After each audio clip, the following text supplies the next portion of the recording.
Le grand débat avec Francis Laloupo.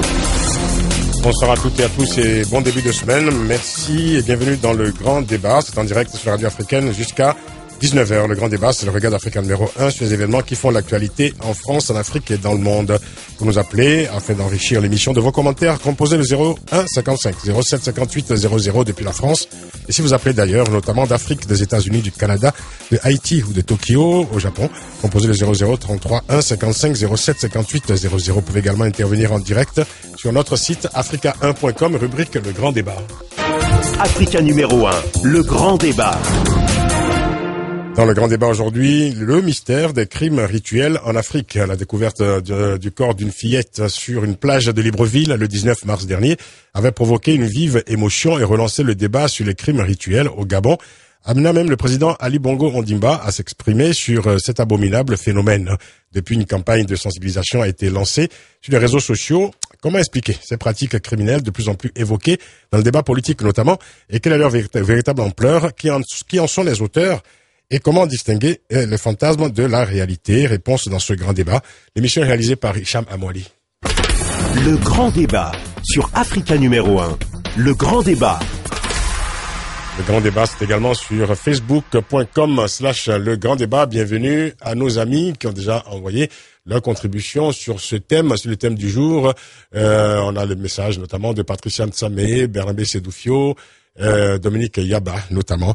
Alors, un clin d'œil et salut amical à tous nos amis qui nous écoutent régulièrement, au Togo notamment, au Cameroun aussi, et également en RDC. Salut particulier, mention spéciale, remerciements spéciaux pour nos amis de Lumumbashi au Katanga. Tout de suite, voici le débat du jour. Suivez également le grand débat et toute l'actualité africaine sur le site www.africa1.com. Selon l'association de lutte contre les crimes rituels, la LCR, présidée par Jean-Elvis Mbangondo, le phénomène des crimes rituels est en net accroissement au Gabon. Le rapport de l'association avait relevé 10 crimes rituels en 2010 au moins, contre 62 en 2011. Toutefois, les autorités gabonaises refusent de reconnaître la validité de ces statistiques, estimant que les causes de certains décès ne seraient pas d'origine criminelle. Alors, comment reconnaît-on un crime rituel? Quels sont les pays concernés par ce phénomène? Quelle réponse apporter à une opinion de plus en plus préoccupée par la montée de ce phénomène, comme en attestent d'ailleurs les nombreux appels d'auditeurs qui ne cessent de dénoncer sur nos antennes ces abominables pratiques. Explication dans ce débat avec nos invités. Régis Essono, qui est avec nous ici en studio, membre de la diaspora gabonaise. Régis Essono, bonsoir. Bonsoir. Vous avez participé d'ailleurs à plusieurs manifestations, ici notamment, contre ces crimes rituels au Gabon. Tout à fait. J'ai notamment participé avec d'autres compatriotes à un sit-in au Trocadéro pour dénoncer les crimes rituels. Nous sommes au téléphone également avec Jean-Elvis Mbangondo, qui est avec nos téléphones depuis Libreville au Gabon. Il est le président de l'association de lutte contre les crimes rituels, la LCR. Jean-Elvis Mbangondo, bonsoir. Bonsoir, monsieur. Merci d'être avec nous, et je pense que nous serons tout à l'heure ici en studio avec Caliste Baniafuna. C'est un analyste politique et essayiste également. Il sera avec nous tout à l'heure en studio. Alors, Jean-Elvis Mbangondo, ma première question est pour vous. Alors, vous êtes donc le président de cette association, l'association de lutte contre les crimes rituels, la LCR. Vous avez créé cette association après avoir vécu vous-même une épreuve personnelle. Votre fils de 12 ans avait été retrouvé, tué, mutilé en 2005. Alors, excusez-moi, mais même si je comprends que ce ne soit pas facile pour vous, est-ce que vous pouvez nous expliquer exactement ce qui s'est passé? Plus les jours passent, plus la douleur diminue. Je dirais que c'était le 3 mars 2005 où j'ai découvert le corps de mon enfant assassiné, mutilé. J'étais au bord de mer de Libreville. À la suite de ce meurtre, comme il était avec un de ses amis, un camarade de classe, nous avons dénoncé cela avec beaucoup plus de vigueur, et nous avons mis en place l'association que j'anime jusqu'à présent. Alors, donc, ce dernier rapport de votre association indique une nette augmentation de ce phénomène de crimes rituels au Gabon. Alors, vous avez noté 10 crimes rituels en 2010 contre 62 en 2011, mais la validité de ces statistiques a été contestée par les autorités gabonaises. Pourquoi? Oh, ils sont à bout parce que ce qui les anime maintenant, c'est la honte. En dehors des contestations concernant les statistiques, et c'est vers l'association qui se rabaisse pour avoir ces statistiques-là. C'est la banalisation avec laquelle les autorités gabonaises traitent la vie des citoyens. Alors, il n'y a pas que le fait de contester les statistiques, même l'appellation. Imaginez, depuis 2005, il y a eu un colloque qui s'est tenu ici concernant le phénomène des crimes rituels. C'est ça. L'actuel président de la République était président d'honneur de cette rencontre historique qui a regroupé plus d'une dizaine de pays de la sous-région. Et je voudrais ouvrir une parenthèse en disant que le phénomène des crimes rituels n'est pas typiquement au Gabon. Non, mais nous sommes les seuls actuellement de dénoncer ça à haute voix. Tout à fait. Parce que lors du colloque, il y a plusieurs États qui ont essayé de parler de ce phénomène. Alors, depuis 2005, jusqu'à présent, on ne parle que des crimes rituels. Grande a été notre surprise. Cette année-ci, on nous parle des crimes de sang. Alors, nous avons un récépissé délivré par l'ancien secrétaire général et actuellement en activité, le ministre de l'Intérieur, et à l'époque, il était délégué. Et je ne comprends pas pourquoi les autorités gabonaises arrivent à banaliser la vie humaine. Ça, c'est ça qui me révolte. Oui. Et je suis prêt à aller jusqu'au bout tant que ces gens-là ne revisent pas leur situation, c'est-à-dire prendre les êtres humains en considération. La dignité humaine doit être revue dans notre cité. Entrons dans le débat, allons un peu plus loin dans le débat, Jean-Elvis Embangando. Qui sont les victimes et qui sont les auteurs de ces crimes rituels d'une manière générale? Les auteurs, les commanditaires, ce sont la bourgeoisie. Les victimes, c'est les producteurs, nous, et les immigrés. Qu'est-ce que vous appelez la bourgeoisie? La bourgeoisie, c'est certaines autres personnalités. Et puisque le phénomène va de père en fils actuellement, et ce sont ces gens-là qui se nourrissent encore de la chair humaine. Parce que en 88, il y a eu un phénomène ici, un compatriote qui a avoué publiquement avoir mangé la chair humaine. C'était un réseau, l'affaire Mbantem, et ça persiste parce que au moment où nous parlons, on arrête encore des gens après avoir assassiné, dépêché les personnes, à ce qu'on appelle couramment dans notre cité les organes, disons les pièces détachées. On va en parler tout à l'heure. Justement, alors, en fait, il y a les commanditaires et puis il y a les exécutants, hein? Oui. C'est ça, parce qu'en fait, les commanditaires sont des personnes, c'est celles que vous appelez la bourgeoisie, et puis il y a ces personnes qui exécutent le crime. Comment les distinguer très précisément dans vos enquêtes? Bon, c'est toute une chaîne. Parler d'enquête, je suis pas policier, je regrette, mais du moins avec le fait de travailler avec ces OPJ me donne la possibilité d'avoir une idée là-dessus. Et surtout que nous avons mené une étude avec le soutien de l'ambassade des États-Unis que je remercie ici en 2011. Et il s'avère que c'était une chaîne. La chaîne est composée des commanditaires, c'est-à-dire les hommes de l'ombre, qui sont là pour distribuer les miettes d'argent aux pauvres personnes qui exécutent ces basses besognes. Et ces commanditaires travaillent dans des cercles bien fermés parce que ce qui les caractérise, c'est la solidarité entre eux, et ils se soutiennent et ils sont très très discrets. Et en dehors de ça, les gens qui sont censés donner le pouvoir, appelés couramment chez nous les marabouts. Marabouts ici, c'est pas les marabouts comme les Ouest-Africains peuvent le considérer, parce que chez eux, ce sont les responsables d'église. Mais chez nous ici, ce sont les Nganga. Les Nganga, c'est-à-dire les féticheurs, en fait, qui dressent les ordonnances après avoir reçu une autre personnalité. Une autre personnalité ici, ce sont les ministres, ce sont les DG, ce sont les sénateurs, ce sont les députés. Donc voilà pourquoi je dis que c'est un problème un peu complexe. Bien sûr. Étant donné qu'ils ont tous les pouvoirs sur certains compatriotes. D'ailleurs, récemment, il y a un sénateur gabonais qui a vu son immunité parlementaire levée après avoir été accusé d'avoir commandité en 2009 un crime rituel, à savoir le meurtre d'une fillette de 12 ans à des fins fétichistes. Est-ce que vous pensez que ce procès aura jamais lieu?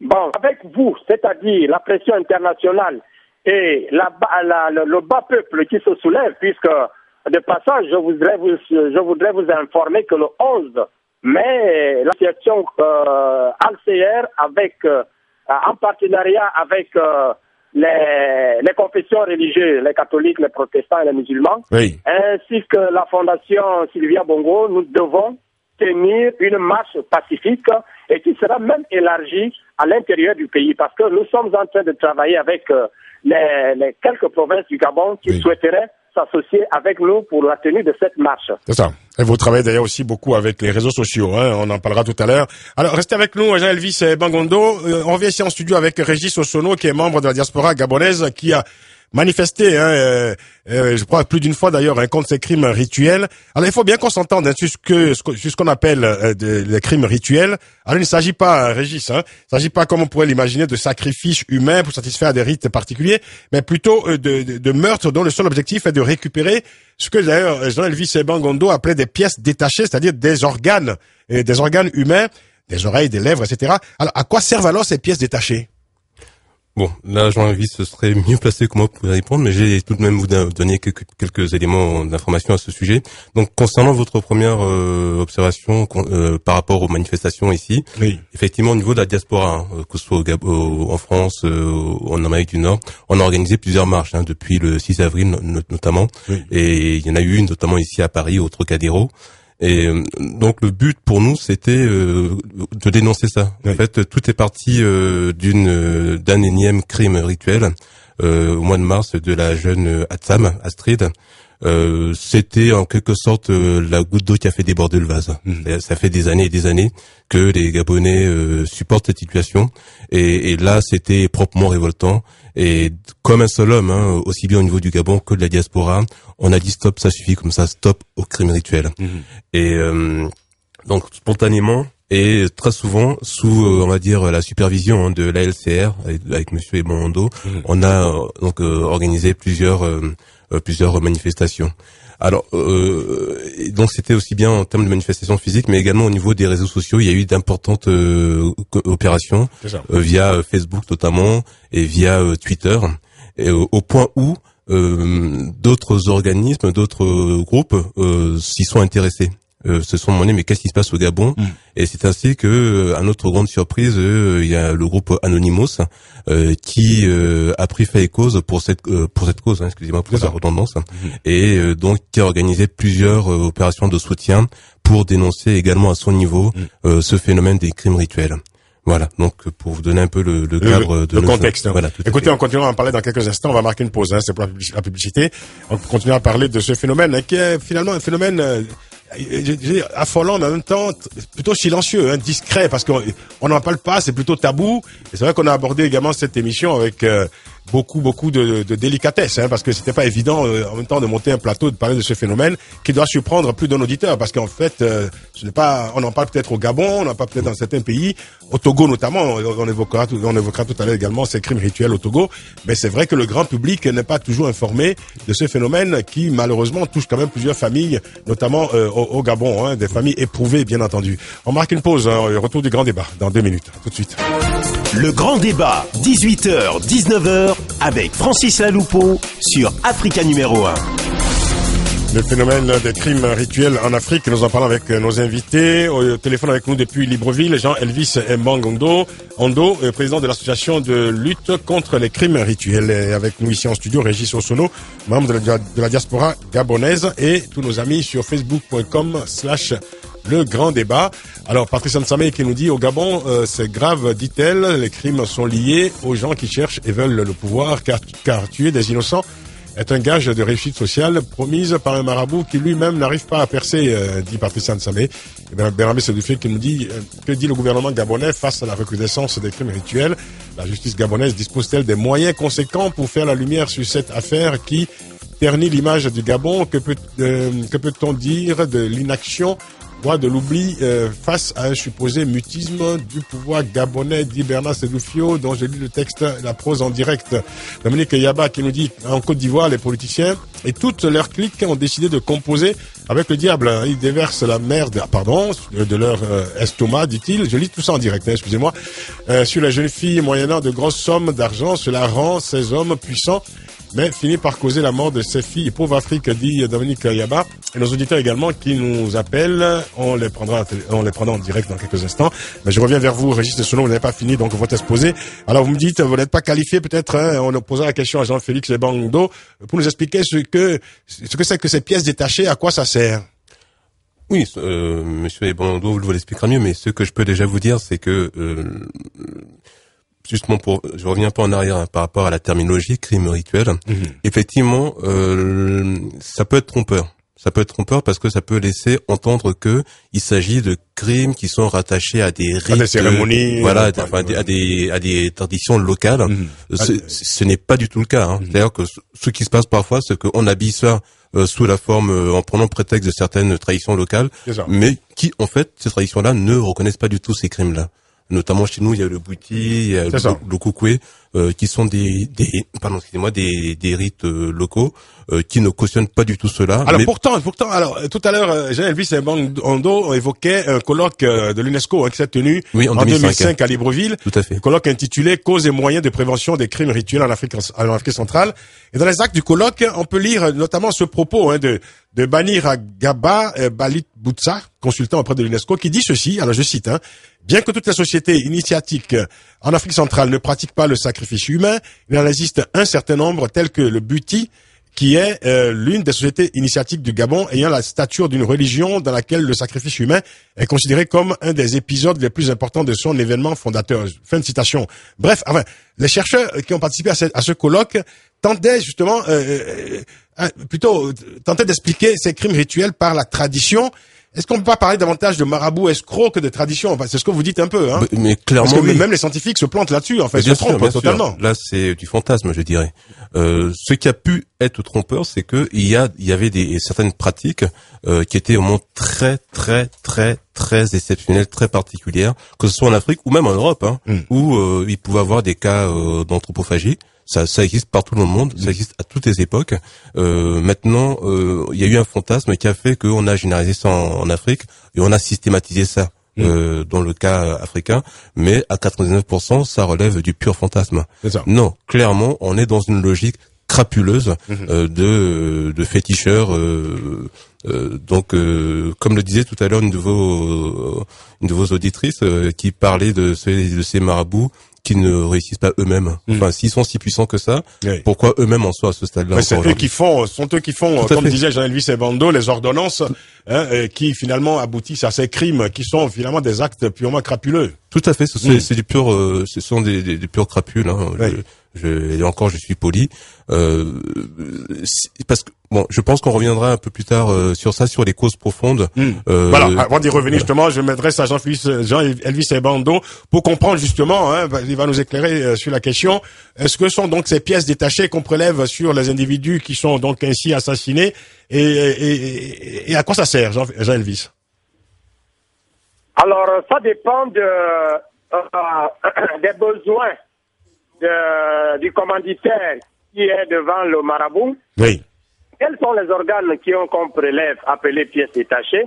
On peut prendre le cerveau, on peut prendre la langue, les yeux, le plus souvent le sexe, le cœur et même le sang. Pour le sang, comme vous le savez, c'est bu dans les temples sataniques, parce que ce qu'en Europe on utilise comme loge, c'est renversé ici, parce qu'on mélange tout, le satanisme, la sorcellerie et tout, on ne comprend plus rien, parce qu'en matière de loge, nous voyons comment les grandes loges au niveau de l'Occident ont progressé leur nation. Mais ici, c'est du n'importe quoi.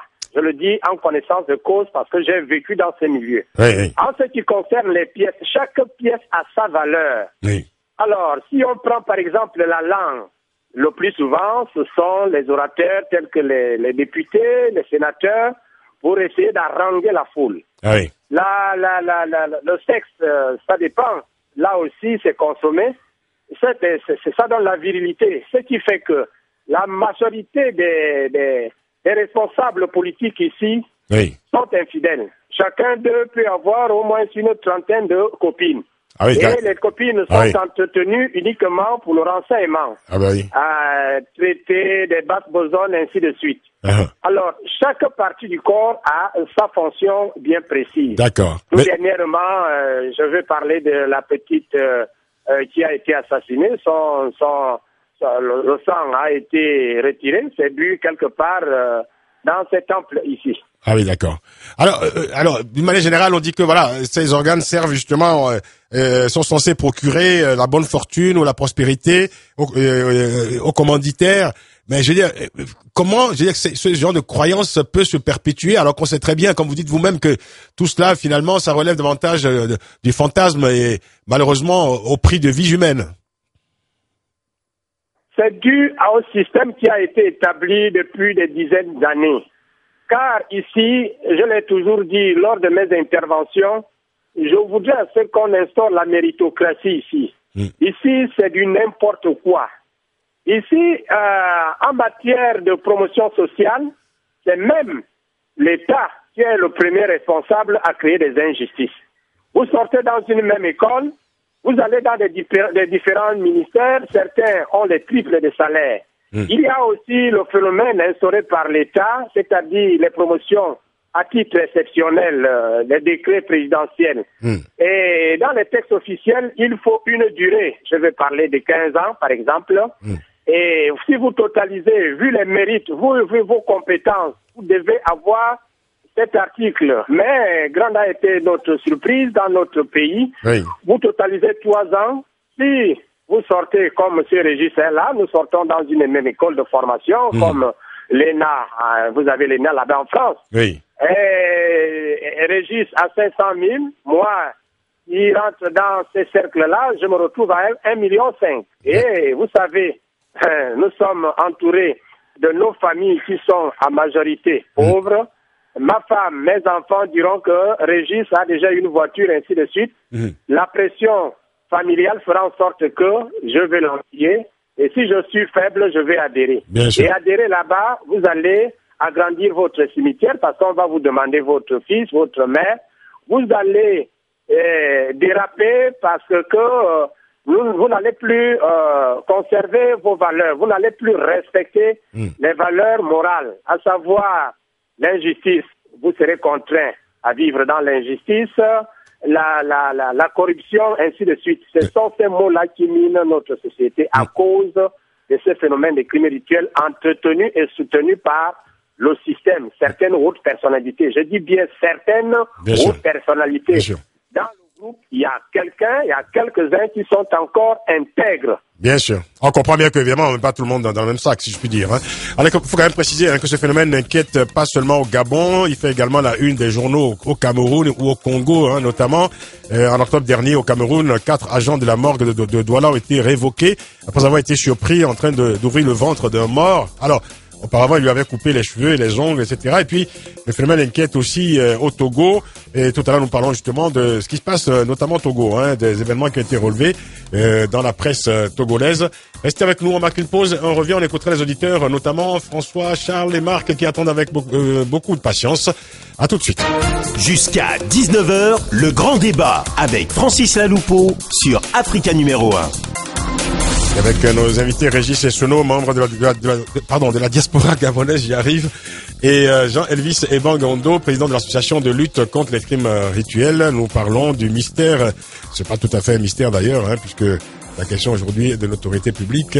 Parlons en tout cas du phénomène des crimes rituels en Afrique avec nos auditeurs aussi, et nous écoutons tout de suite François, pour qui cette question des crimes rituels est liée, dit-il, au pouvoir, et beaucoup se sont enrichis, dit-il, avec nos croyances. Bonsoir François. Oui, bonsoir. Moi, je le dis tout simplement parce que moi, je suis de la RD Congo. Quand je compare le Gabon par rapport à la RD Congo, c'est vrai, on a des problèmes aussi chez nous. Nous avons beaucoup de problèmes dans le nord, qui vous là-bas. Mais bon, moi, je le prends d'une façon particulière, l'abomination, comment ça se passe au Gabon. Je suis la télévision gabonaise, tout ça. C'est vraiment malheureux pour un pays démographiquement qui fait qu'une mairie de Kinshasa, parce que Kinshasa c'est quand même 12 millions d'habitants, donc plus de 12 millions d'habitants, mais quand j'entends ça, pour un pays qui a fait, c'est les mêmes gens en fait, ce que je disais tout à l'heure, qui sont au pouvoir, ça fait, c'est pas combien d'années, Ali Bongo il vient d'arriver, le pauvre, il est dans les systèmes, parce que moi, ma solution, c'est quoi? Il faut nettoyer. Mais attention, on peut pas accuser les gens on peut pas accuser les gens comme ça ouvertement. Hein. Ça, c'est une présomption. Non. Moi, je ne crimine pas Ali Bongo tout seul. Moi, je dis, c'est les systèmes, c'est les gens qui sont là, qui ont été avec son père. Ils sont toujours là. Nous, au Congo-Kinshasa, on a nos problèmes, c'est vrai. Mais nous, on a nettoyé tous les gens de Mobutu. Alors, ceux qui méritent, ils peuvent revenir. Comment avez-vous fait justement? Comment ça s'est fait? Au Gabon. Comment ça s'est fait? Que ce soit au Congo-Brazzaville, c'est la même chose. François. Donc, du coup, Ali Bongo, il est un peu mis, il est dans cet engrenage-là. Il peut peut-être essayer, même s'il a la volonté. Oui. Mais tant que tous ces gens-là, tous ces pions qu'on cite là, qui font ces crimes rituels, des pauvres gens, parce que le clientélisme au Gabon, on connaît. Si t'es pas de la famille de, t'as rien. Oui. T'as rien. D'accord? Nous, on veut voir au Gabon, comme dans tous les pays d'Afrique, un jeune issu d'une famille pauvre qui accède au pouvoir et qui devient aussi Premier ministre. François. C'est quand même sympa. Mais quand on commence à tuer les gens, parce qu'ils n'ont pas le moyen. François, est-ce que vous m'entendez? Enrichis déjà. Mais ils continuent en tuant les pauvres gens, les pauvres filles, pour prendre les organes humains, pour faire leurs fantasmes, tout ce que vous voulez. Franchement, c'est malheureux. François, vous m'entendez? François? Oui, je vous écoute, ouais. Vous m'avez dit à l'instant, nous avons nettoyé en RDC, vous avez dit, en RD Congo. Comment ça s'est fait, ce nettoyage en RD Congo? Et vous avez suivi tout ça, monsieur. Vous avez suivi que le clic de Mobutu, ils sont tous partis. Ceux qui se sentaient, c'était comme en Afrique du Sud, hein, ceux qui se sentaient vraiment incriminés, c'est pas quoi. Ils savaient bien qu'ils ont fait beaucoup de choses qui n'étaient pas bonnes. Ils sont partis. Ah d'accord. Vous voulez donc dire. Voilà. Donc au Gabon, tous ces gens-là, ils sont encore là. François, écoutez-moi. C'est pour mieux comprendre votre propos. Vous voulez donc dire que ces pratiques ont disparu en RD Congo avec la fin du régime et du système de Mobutu? Ah ben oui. Moi j'ai eu de la chance, j'ai vécu le système Mobutu, j'ai vu ce qui s'est passé, j'ai vu ce que ses enfants faisaient, j'ai vu ce que son entourage faisait. Mobutu était désarmé puisque lui-même faisait déjà n'importe quoi. Donc c'était la continuité. Donc quand ils sont partis, il y a quand même un changement qui fait que même si c'est pas terrible, mais franchement à Kinshasa, par rapport à la démographie qui est à Kinshasa, franchement, il faut se féliciter les gens qui sont au pouvoir aujourd'hui, même s'il y a encore beaucoup de choses à faire. Merci. Il y a encore beaucoup de choses à faire. Donc c'est quand même un exemple que je prends. Très bien. Parce que moi je vis ça au quotidien. Mais un petit pays comme le Gabon, quand je dis petit, c'est pas en taille, disons. Quand ils ont des problèmes comme ça, 61 crimes l'année passée. Là, cette année, comme j'ai entendu, il y a déjà combien? Attends, c'est pas possible. Et ça finit pas. Merci François. Merci beaucoup. On écoute Charles à présent. Bonsoir Charles.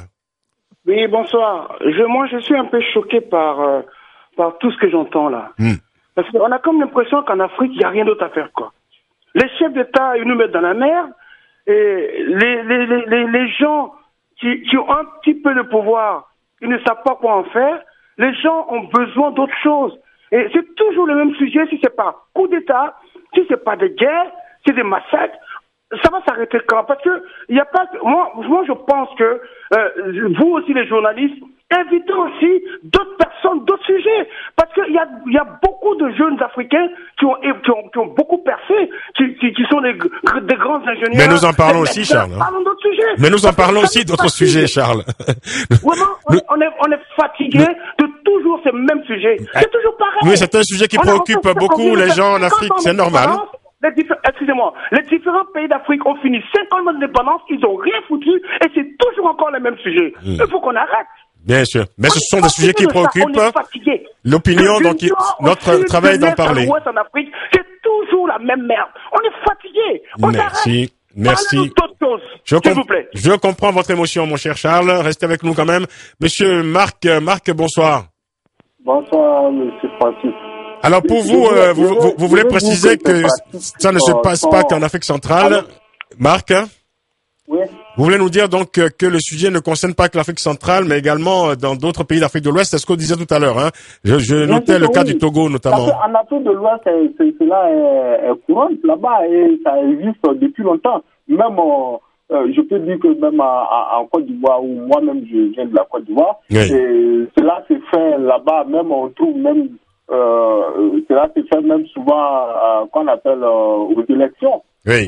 Pour que les gens puissent avoir le pouvoir, ils tuent les gens, souvent même ils vident leur sang et tout ça. Nous avons vu beaucoup de meurtres de ces gens comme ça où, même si vous regardez sur Internet, vous verrez que lors de la rébellion, il y a des rebelles même qui buvaient le sang humain pour qu'ils soient forts. Ah, ça, je ne sais pas. Vous verrez ça sur Internet. Et même d'autres, même on voit qu'il y a des gens qu'on tue et on coupe leur tête, tout ça. Et même il y a eu un moment où on a trouvé même dans la voiture d'un homme riche dans mon pays, où il y avait même des têtes, des crânes d'hommes qui étaient dans sa voiture, dans le coffre de sa voiture. Tout ça, nous voyons là-bas. Les gens commettent des meurtres pour avoir des promotions. Et ça, c'est des choses qui ne sont pas bien pour l'Afrique. Parce que c'est pour cela qu'on appelle les Occidentaux croient que les Noirs sont des cannibales. Bien sûr. Bien sûr. Ça, c'est du cannibalisme. Faut pas généraliser non plus. Il y a des choses qui sont bien. Ce sont des actes criminels. Il faut pas non plus généraliser. Voilà, c'est honteux. Ils ne sont pas tous des criminels et des assassins quand même à travers le continent. C'est pas ce qu'on dit, c'est pas le propos. Le propos est de dénoncer, c'est ce que nous faisons de toute façon, c'est ce que font les associations comme celles que nous invitons ici, de dénoncer des actes qui sont des actes crapuleux et criminels. Forcément criminels. Jean-Elvis Mbangdo, vous êtes avec nous? Toujours, je vous écoute. Alors, dans un communiqué, récemment, c'était le 11 avril dernier, le président gabonais avait exprimé, je cite, sa préoccupation face au phénomène combien ignoble, disait-il, de ces crimes. Est-ce qu'avec cette intervention du chef de l'État qui rentre dans le débat en quelque sorte, est-ce que vous pensez que les autorités publiques seront plus fortement engagées, si je puis dire, dans la lutte contre les crimes, contre ces crimes rituels au Gabon notamment? La décision prise par le chef de l'État, c'est une décision politique. Comme je l'avais dit dans un média aussi français, on juge le maçon au pied du mur. Il y a eu une session criminelle. Je vais parler de la dernière. Parmi les cas cités, il n'y a jamais eu des cas qu'on parle uniquement des crimes rituels. Oui. Alors donc, c'est là où je ne sais pas de qui se moque-t-on, nous, victimes ou bien du chef de l'État. Oui. Bon, tout dernièrement, il a relancé le dossier. Nous, au niveau du mémorandum, nous allons essayer de relancer ce dossier-là. Parce que, comme vous le savez, on peut organiser des sessions criminelles et écarter ces dossiers-là. Oui. Parce que chez eux ici, ils veulent distraire, divertir les gens en parlant de crimes tout court. Or, il y a une différence entre crimes rituels et crimes tout court. Bien sûr. Bien sûr. Oui. Alors, donc, c'est ça. Oui. Nous attendons, nous avons espoir, et avec la pression internationale et tous les Gabonais qui se lèvent maintenant, parce que le problème étant d'actualité, nous avons brisé ce tabou-là depuis 2005. Je suis sûr que nous arriverons à éradiquer ce phénomène. D'accord. Restez avec nous, Jean-Elvis Bangondo, président de l'association de lutte contre les crimes rituels à Libreville. Je reviens à vous, Régis Osono, vous êtes membre de la diaspora gabonaise. Est-ce que vous pensez que, avec l'implication à laquelle on assiste des autorités gabonaises dans ce dossier, qu'on pourrait assister à un recul au moins de l'impunité vis-à-vis de ces crimes rituels? Je ne peux que répéter, excusez-moi, ce que vient de dire monsieur Eban, c'est-à-dire que on a des paroles d'un côté, maintenant on attend les actes. Ce que monsieur Eban n'a pas précisé, c'est que le président avait déjà réagi l'an dernier, à la même époque, sur le même thème, quasiment avec les mêmes termes. On n'a pas constaté, on va dire, de progrès qui nous ont nous particulièrement marqués. Il y a quand même des signes forts quand même. Il y a la première dame du Gabon, Sylvia Bongo Ondimba, s'inquiète aussi du phénomène. Elle s'est entretenue avec les responsables de l'association de lutte contre les crimes rituels justement et les représentants des différents cultes religieux au Gabon pour les entendre, dit-on, et mesurer la portée de ce fléau au Gabon. Tout à l'heure, on avait évoqué ce sénateur, ce sénateur gabonais qui a vu son immunité parlementaire levée après avoir été accusé d'avoir commandité un crime en 2009, le meurtre d'une fillette de 12 ans à des fins fétichistes. L'immunité a été finalement levée. Est-ce que ce procès aura jamais lieu? Est-ce que c'est un signe fort? Est-ce que c'est un signe encourageant, en tout cas pour vous qui vous battez contre ces pratiques? Encore une fois, j'attends, on va dire, des éléments concrets, parce que là, ce dont vous me parlez, ça date il y a même pas une semaine. Oui. Donc c'est pas une semaine que j'ai jugé on va dire, du sérieux de l'implication. Vous me disiez hors antenne que pour lever l'immunité parlementaire du sénateur, oui, ça a mis du temps. Bien sûr, ça a été un combat de longue haleine, oui. Et c'est grâce à des acteurs comme Monsieur Ebongondo qui a eu une pression énorme qui a obligé le Sénat à prendre cette décision au bout du compte. Maintenant, on attend que ça aille au bout, que l'instruction finisse enfin et que le procès ait lieu et qu'on sache si ce monsieur est coupable ou pas. Mais lui, c'est Ebongondo, on peut parler d'une chaîne, il parlait d'une chaîne criminelle en quelque sorte, hein. Est-ce que vous confirmez cela? Parce que s'il s'agit d'une chaîne, ça veut dire aussi une chaîne de complicité aussi. Est-ce que, par exemple, ces complicités peuvent empêcher justement, en tout cas, ralentir la lutte que vous menez vous contre ces pratiques? Je vais d'abord partir de faits, de faits concrets. C'est que si on regarde les statistiques de l'ALCR, l'association de lutte contre les crimes rituels, chaque année il y a plusieurs dizaines de ces meurtres. Maintenant, donc le phénomène ne recule pas. Non, il ne recule pas du tout. Et au contraire, à chaque approche d'élection, il a même tendance à plutôt augmenter, et même fortement augmenter. Oui. Si en 2011, ça augmentait à ce point, c'était lié au fait qu'il y avait des législatives la même année, les élections législatives. Donc, on constate que chaque année, il y a des dizaines de... Vous voulez dire que quand il y a des élections, notamment législatives, ces crimes augmentent? Ah, mais clairement. Là, je ne parle que de statistiques. Il y a un lien qui est établi entre... Je ne parle que des statistiques. Oui. Lorsqu'il y a des élections qui arrivent, on s'aperçoit qu'il y a une recrudescence. Ah oui. Voilà. Donc, il y en a tout le temps. Il y en a encore plus lors de périodes électorales. Et donc, chaque année, on constate des dizaines d'assassinats de ce type. Mais combien d'ouvertures de dossiers, combien d'instructions judiciaires en cours? Ça, c'est déjà une première... Là, je ne parle que de faits. Oui. Déjà, ça pose un problème. Ce sont des crimes sans coupables et des crimes qui restent impunis. Déjà, pour qu'il y ait un coupable au sens juridique du terme, il faut déjà qu'il y ait un procès. Pour qu'il y ait un procès, il faut déjà qu'il y ait une instruction judiciaire. Il faut donc qu'il y ait une enquête de police. C'est ça. Et combien de dossiers y a-t-il? Ça, c'est la première question. Donc, on découvre des meurtres, mais il n'y a pas d'auteur. Les auteurs ne sont pas recherchés. En tout cas, il n'y a pas d'auteur identifié. En tout cas, je ne suis pas au courant qu'il y a chaque année des dizaines de dossiers ouverts à ce sujet. Jean-Elvis Embangondo, est-ce que vous pouvez nous confirmer aussi, ce qui se dit de plus en plus, un trafic justement de ces pièces détachées, de ces organes humains dans la sous-région? On parle d'une filière notamment entre le Gabon et le Cameroun. Bon, on parlait des filières. Bon, à ma connaissance, ces réseaux-là travaillent uniquement ici. Parler des filières, c'est-à-dire les réseaux qui partent de Libreville, disons du Gabon à l'extérieur du pays. Oui. Je n'en connais pas. Dit-on, ça existe, mais nous n'avons pas encore pensé à mener des enquêtes là-dessus. Je voudrais revenir sur... rapidement sur ce qui se passe actuellement. Oui. Il y a une implication de la première dame que nous voulons vraiment saluer ici, étant donné que c'est une mère. Mais c'est presque un problème de volonté politique. Parce que quand, je ne vous le cache pas, quand le politique a décidé, il faut que le politique concrétise leur décision. C'est ça. C'est ça le grand problème. On peut prendre une décision, s'il n'y a pas application, ça ne sert à rien, c'est la diversion. En ce qui concerne le problème des réseaux, il y a des témoins et au niveau des enquêtes, on peut arriver avec preuve à l'appui. Oui. Vous allez voir au niveau du tribunal, oui. On va contester. Je vais parler d'un dossier que je maîtrise très bien. Nous avons eu le 17 décembre 2011, une étudiante qui a été assassinée par un Français, parce que le monsieur a la nationalité française, monsieur Bissi, vous connaissez très très bien. Oui. Alors, arrivé au tribunal, avec l'autopsie, au niveau du tribunal, le procureur nous dit que le corps est dans le ventre. Vous croyez que ça, c'est la plaisanterie de mauvais goût?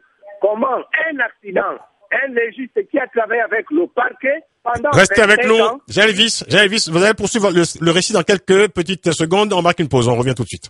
Le grand débat de 18h jusqu'à 19h avec Francis Laloupeau sur Africa numéro 1. Les phénomènes des crimes rituels au Gabon, notamment en Afrique centrale, mais aussi ailleurs, en Afrique de l'Ouest, notamment au Togo au Togo, où le journal Liberté Togo rapportait il y a quelques jours ceci, je cite, au Togo en 2011 et sur plusieurs mois, des crimes rituels ont eu lieu face auxquels les autorités étaient demeurées indifférentes malgré la récurrence. Il aura fallu de multiples dénonciations et critiques acerbes de la part des médias pour que les pouvoirs publics donnent finalement l'impression de prendre le taureau par les cornes.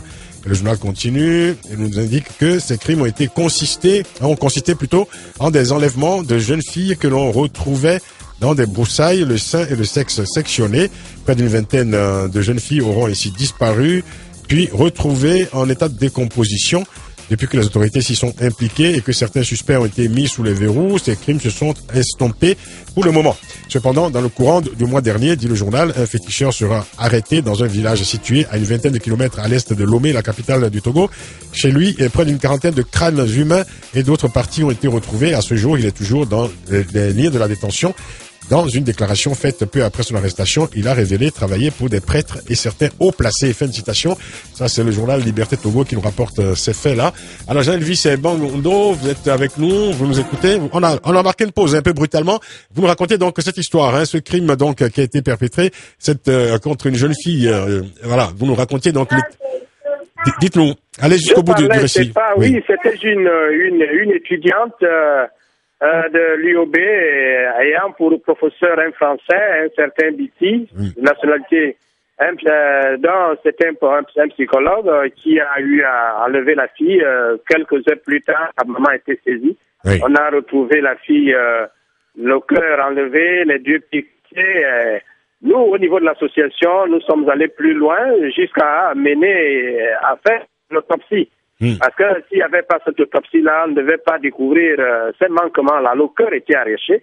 Et arrivé au niveau du tribunal, avec l'autopsie faite par un ancien médecin légiste qui a qui a travaillé avec le parquet de Libreville. Oui. Et comme le dossier était tellement poignardant, parce que quand on parle de crimes rituels ici, aucun procès, malgré les preuves, malgré les pressions, n'aboutissent pas. Ah oui. Alors, on nous a fait comprendre là-bas au tribunal que le cœur était tombé dans le ventre, comme si c'était les noix de coco qui tombent sur l'arbre, qui tombent par terre. Alors, non, du haut de l'arbre, par terre. Alors, c'est pour vous dire que le phénomène des crimes rituels ici, c'est la volonté politique. C'est l'homme politique qui tue, qui égorge. Et dans les temples démoniaques, ils continuent à boire et à manger la chair humaine. Ah oui, carrément. Alors, c'est ça la vérité. Oui, c'est ce que vous dites, oui. Jean-Elvis Mbangando, restez avec nous. Alors, je me tourne vers vous, Régis. Alors, d'abord, je précise que Jean-Elvis Mbangando, et vous aussi d'ailleurs, donc, je crois que vous êtes impliqué dans cette campagne de sensibilisation des opinions qui se passe sur les réseaux sociaux, sur Internet. Alors, vous nous direz quels en sont les résultats aujourd'hui. Alors, il faut dire que, vous en parlez tout à l'heure, Régis, le célèbre groupe de pirates informatiques Anonymous, qui a même interpellé le gouvernement gabonais en publiant une vidéo où s'enchaînent des images choquantes de corps mutilés et d'organes également. Alors, quel est l'impact de cette campagne de sensibilisation sur Internet, sur les réseaux sociaux? Quel est l'impact de cette campagne sur les opinions? Alors, je reviens un peu en arrière, puisque au départ... Pas trop en arrière, parce qu'on arrive bientôt à la fin de l'émission. Je vais faire très vite dans ce cas. Oui. En fait, initialement, il était prévu, on souhaitait, toujours sous l'impulsion, sous l'initiative de monsieur Ebando, organiser une marche le 17 avril dernier, qui a été refusée par le ministère de l'Intérieur sous des motifs... Pourquoi cette marche a été interdite au Gabon? Je ne le comprends pas. Donc, la raison officielle, c'est que c'était inopportun. Inopportun. Voilà, pour résumer ça en peu de mots, parce qu'il ne reste pas beaucoup de temps. Mais en tout cas, c'est le mot qui a choqué énormément là-bas, le terme inopportun, alors que la douleur était vive encore au sein de l'ensemble de la population. Et donc, est-ce que l'embarras des autorités publiques finalement au Gabon ne s'explique pas par le fait que ces autorités ne veulent pas renvoyer une image négative, macabre du pays vers l'extérieur? Là, c'est une autre raison donnée par le porte-parole du président de la République, qui effectivement a avancé cet argument de dire que non, on donne une mauvaise image du pays. Bien sûr, donc effectivement ça a joué. Mais vous me posez la question par rapport aux mobilisations. Je pense que ces mobilisations, par leur ampleur, ont contribué au fait que le pouvoir finalement est revenu sur ses pas pour finalement autoriser une marche pour le 11 mai dont pourra vous parler monsieur Ebando. Il y a donc une marche qui est prévue le 11 mai. Jean-Elvis Mbando. Alors, vous allez nous en parler, mais comme on arrive à la fin de l'émission, je vous pose quand même cette question parce qu'il faut quand même envisager, je dirais, une issue favorable à votre lutte, une issue favorable. Alors, comment mettre fin à ce phénomène? Il faut dire que c'est d'autant plus difficile, que voilà, ça relève quand même de l'irrationnel pour beaucoup, même si on parle de crimes crapuleux. Est-ce que la lutte contre le phénomène ne relève pas davantage d'un travail d'éducation, de changement des mentalités, davantage que de la police? Justement, c'est notre combat. Nous, au niveau de l'association, on met beaucoup l'accent sur les campagnes pédagogiques parce que c'est cette culture qui vient de l'extérieur qu'on a inculquée à cette élite gabonaise qui croit à cela. Et la nouvelle génération qui nous suit actuellement, parce que nous sommes en train de mener ces campagnes dans des établissements scolaires et universitaires, nous sommes en train d'encadrer certains étudiants et publier des ouvrages dans ce sens-là. Et nous avons espoir parce que tout le monde s'éveille et étant chrétien, je sais que l'amour du prochain, ça existe, il faut craindre le Seigneur. Et le dernier point, c'est que la prise en compte de ce dossier par les autorités actuellement, parce que la première dame veut s'impliquer. Nous l'avons déjà saisi, nous l'avons saisi officiellement pour qu'elle s'implique. Son mari a parlé, n'a pas eu de fruits, parce que je vais prendre rien que cette année, du 1er janvier jusqu'à présent, on totalise 20 cas impunis et qu'une rituelle. Tout dernièrement, c'était un militaire non loin de Libreville, à quelques kilomètres de Libreville, qui a été assassiné, on a coupé la main, ainsi de suite. Alors, je voudrais profiter pour lancer un message à tous les Africains d'abandonner ces raccourcis. J'entends par raccourcis ces méthodes de cette culture qui n'honore pas la dignité humaine et que nous devons respecter les nos semblables, de mettre l'accent sur la méritocratie à travers le travail, à travers l'effort personnel. Et nous allons développer notre continent. Alors, un mot sur cette marche, le 11 mai prochain, donc à Libreville. En conclusion. Le 11 mars prochain, nous serons là et nous sollicitons tous les Gabonais le 11 mai, je m'excuse. Nous sollicitons des personnes de bonne foi d'adhérer à cette marche historique parce que ça va regrouper les confessions religieuses, l'association ainsi que la fondation Sylvia Bongo. Alors que certains compatriotes ne prennent pas comme disent que c'est déjà affaire politique. Écoutez, lorsque l'ambassade de France, l'ambassade des États-Unis nous soutient, lorsque les églises nous soutiennent, mais bon, je ne comprends pas pourquoi ces déviations, ces comportements qui n'ont pas de sens. L'opposition veut nous financer pour les marches et qu'ils le fassent ouvertement. Nous sommes là, on reçoit tout le monde, on travaille avec tout le monde, même là-bas en France. J'ai été reçu par la droite française, j'ai été reçu par la gauche française. Nous sommes des centristes, nous devons mener une lutte qui concerne le sens des valeurs, les valeurs morales, pour faire avancer notre nation. Nous ne voulons pas ces histoires de coloration politique-là. Nous acceptons tout le monde pourvu que nous ayons une même vision, c'est-à-dire l'amour du prochain, respecter la dignité humaine. Le droit à la vie, c'est notre combat. Votre message va donc au-delà des frontières du Gabon, manifestement. Justement, c'est ça. Merci beaucoup Jean-Elvis Mbando. Vous êtes président de l'association de lutte contre les crimes rituels. Vous étiez au téléphone avec nous depuis Libreville. Merci infiniment d'avoir contribué à mieux comprendre ce phénomène. Merci d'avoir participé à ce grand débat et bonne soirée à vous à Libreville. C'est moi qui vous remercie. Merci à vous. On est à la fin de l'émission. Régis Essono, alors vous êtes ici à Paris, vous n'avez pas marché le 11 mai. Si. Ah, vous allez à Libreville pour marcher? Non. C'est une marche internationale? Non, bon. Mais non, disons que d'autres marches sont également prévues dans la diaspora. Oui. Le but, c'est qu'on soit vraiment en communion, mais après, ça, sur les détails, ça demande, on va dire, de regarder ça. Non, mais concrètement, ça veut dire que la diaspora gabonaise ici, également à Paris, notamment, va organiser une marche le 11 mai? Alors, d'une manière ou d'une autre, les diasporas gabonaises, de toute façon, seront en soutien de la lutte contre les crimes rituels, d'une manière ou d'une autre. Et moi, je voulais également revenir sur le fait... Rapidement. Très rapidement, en 30 secondes. Vous posez la question de savoir comment lutter. Et à court terme, il y a la question policière judiciaire. Ça, c'est imparable. D'accord. Mais à moyen long terme, il y a la question de la méritocratie, de la lutte contre la pauvreté et pour une gouvernance. Parce que ce sont ces trois éléments-là qui sont le soubassement de ces pratiques. Merci beaucoup. Merci infiniment. Merci Régis Osono, vous êtes membre de la diaspora gabonaise. Merci à tous ceux qui ont participé à cette émission, à tous ceux qui nous ont aidés à la faire, à la réaliser, à la rendre possible. Merci à toute l'équipe du Grand Débat. Merci à Stéphanie Hartmann qui a préparé cette émission. Merci à Hicham Amouali qui l'a réalisé. Rendez-vous demain pour une nouvelle édition du Grand Débat. Dans quelques instants, l'un point sur l'actualité préparé par nos partenaires de BBC Afrique. Ce point sur l'actualité sera présenté par Nathalie Wakam. Bonne soirée à toutes et à tous, à l'écoute d'Africa numéro 1. Après ce point sur l'actualité, je rappelle, la rediffusion du journal des auditeurs, le JDA, avec notre consoeur Christiane Revenot. À demain. Prenez soin de vous. 3, 2,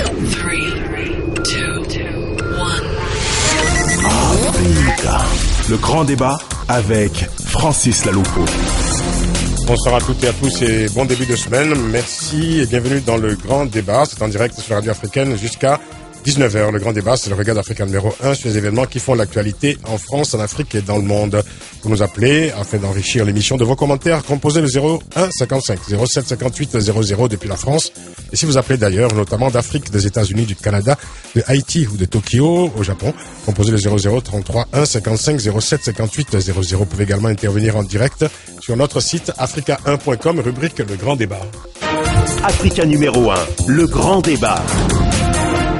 Dans le Grand Débat aujourd'hui, le mystère des crimes rituels en Afrique. La découverte du corps d'une fillette sur une plage de Libreville le 19 mars dernier avait provoqué une vive émotion et relancé le débat sur les crimes rituels au Gabon, amenant même le président Ali Bongo Ondimba à s'exprimer sur cet abominable phénomène. Depuis, une campagne de sensibilisation a été lancée sur les réseaux sociaux. Comment expliquer ces pratiques criminelles de plus en plus évoquées dans le débat politique notamment, et quelle est leur véritable ampleur, qui en sont les auteurs? Et comment distinguer le fantasme de la réalité? Réponse dans ce grand débat. L'émission est réalisée par Hicham Amouali. Le grand débat sur Africa numéro 1. Le grand débat.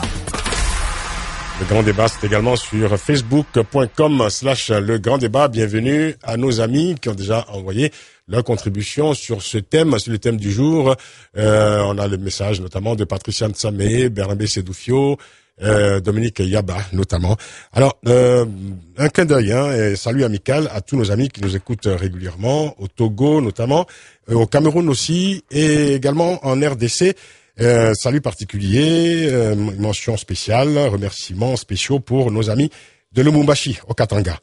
Tout de suite, voici le débat du jour.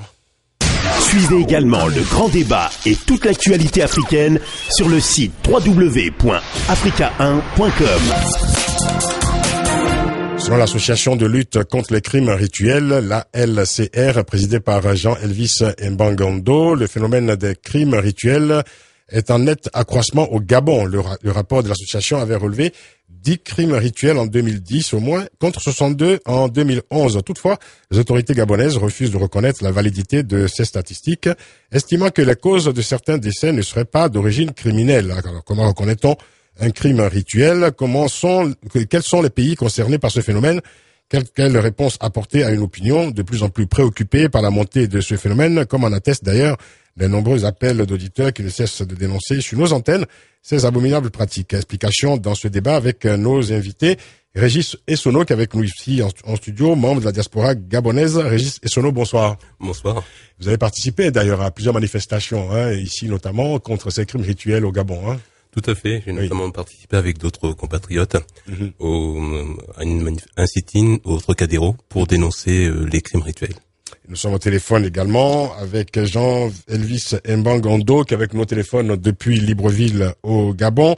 Il est le président de l'association de lutte contre les crimes rituels, la LCR. Jean-Elvis Mbangondo, bonsoir. Bonsoir, monsieur. Merci d'être avec nous, et je pense que nous serons tout à l'heure ici en studio avec Caliste Baniafuna, c'est un analyste politique et essayiste également. Il sera avec nous tout à l'heure en studio. Alors, Jean-Elvis Mbangondo, ma première question est pour vous. Alors, vous êtes donc le président de cette association, l'association de lutte contre les crimes rituels, la LCR. Vous avez créé cette association après avoir vécu vous-même une épreuve personnelle. Votre fils de 12 ans avait été retrouvé, tué, mutilé en 2005. Alors, excusez-moi, mais même si je comprends que ce ne soit pas facile pour vous, est-ce que vous pouvez nous expliquer exactement ce qui s'est passé? Plus les jours passent, plus la douleur diminue. Je dirais que c'était le 3 mars 2005 où j'ai découvert le corps de mon enfant assassiné, mutilé. J'étais au bord de mer de Libreville. À la suite de ce meurtre, comme il était avec un de ses amis, un camarade de classe, nous avons dénoncé cela avec beaucoup plus de vigueur et nous avons mis en place l'association que j'anime jusqu'à présent. Alors, donc, ce dernier rapport de votre association indique une nette augmentation de ce phénomène de crimes rituels au Gabon. Alors, vous avez noté 10 crimes rituels en 2010 contre 62 en 2011, mais la validité de ces statistiques a été contestée par les autorités gabonaises. Pourquoi? Oh, ils sont à bout parce que ce qui les anime maintenant, c'est la honte. En dehors des contestations concernant les statistiques, c'est vers l'association qui se rabaisse pour avoir ces statistiques-là. C'est la banalisation avec laquelle les autorités gabonaises traitent la vie des citoyens. Alors, il n'y a pas que le fait de contester les statistiques, même l'appellation. Imaginez, depuis 2005, il y a eu un colloque qui s'est tenu ici concernant le phénomène des crimes rituels. C'est ça. L'actuel président de la République était président d'honneur de cette rencontre historique qui a regroupé plus d'une dizaine de pays de la sous-région. Et je voudrais ouvrir une parenthèse en disant que le phénomène des crimes rituels n'est pas typiquement au Gabon. Non, mais nous sommes les seuls actuellement de dénoncer ça à haute voix. Tout à fait. Parce que lors du colloque, il y a plusieurs États qui ont essayé de parler de ce phénomène. Alors, depuis 2005, jusqu'à présent, on ne parle que des crimes rituels. Grande a été notre surprise. Cette année-ci, on nous parle de crimes de sang. Alors, nous avons un récépissé délivré par l'ancien secrétaire général et actuellement en activité, le ministre de l'Intérieur, et à l'époque, il était délégué.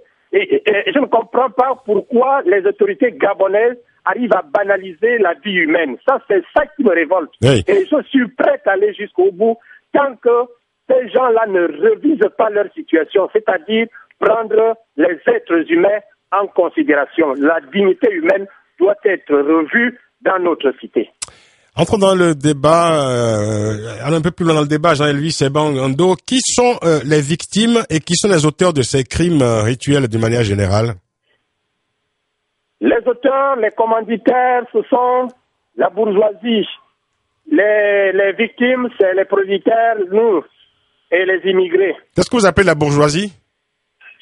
La bourgeoisie, c'est certaines autres personnalités. Et puisque le phénomène va de père en fils actuellement, et ce sont ces gens-là qui se nourrissent encore de la chair humaine.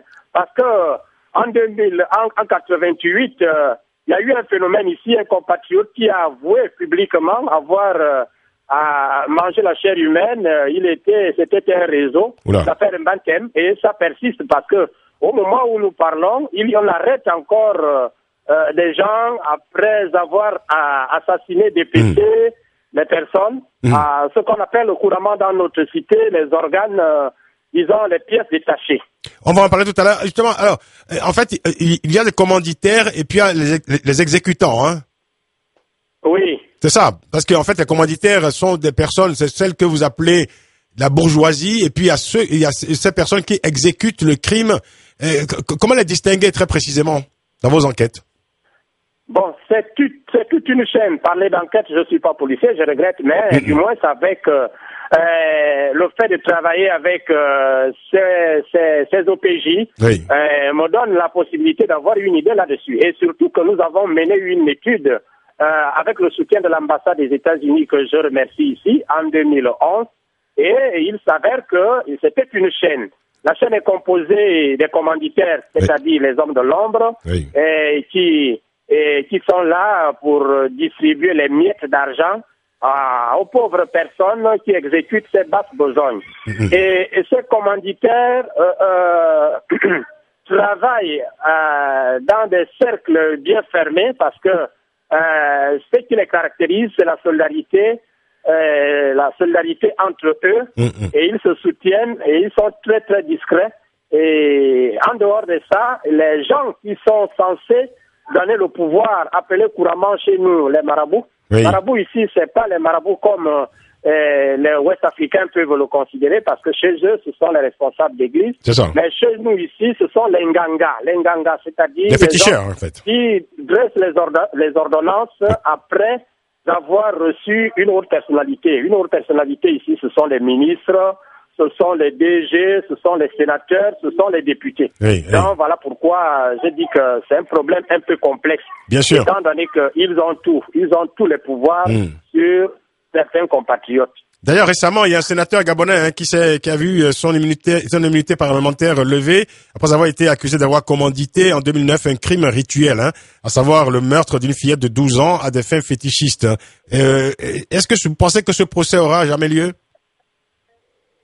Bon, avec vous, c'est-à-dire la pression internationale et le bas peuple qui se soulève, puisque de passage, je voudrais vous informer que le 11 mai, l'association ALCR, en partenariat avec les confessions religieuses, les catholiques, les protestants et les musulmans, ainsi que la fondation Sylvia Bongo, nous devons tenir une marche pacifique et qui sera même élargie à l'intérieur du pays, parce que nous sommes en train de travailler avec les quelques provinces du Gabon qui souhaiteraient s'associer avec nous pour la tenue de cette marche. C'est ça. Et vous travaillez d'ailleurs aussi beaucoup avec les réseaux sociaux, on en parlera tout à l'heure.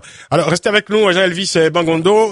On revient ici en studio avec Régis Osono, qui est membre de la diaspora gabonaise, qui a manifesté, je crois plus d'une fois d'ailleurs, contre ces crimes rituels. Alors il faut bien qu'on s'entende sur ce qu'on appelle les crimes rituels. Alors il ne s'agit pas, Régis, il ne s'agit pas, comme on pourrait l'imaginer, de sacrifices humains pour satisfaire des rites particuliers, mais plutôt de meurtres dont le seul objectif est de récupérer ce que d'ailleurs Jean-Elvis Bangondo appelait des pièces détachées, c'est-à-dire des organes humains, des oreilles, des lèvres, etc. Alors à quoi servent alors ces pièces détachées?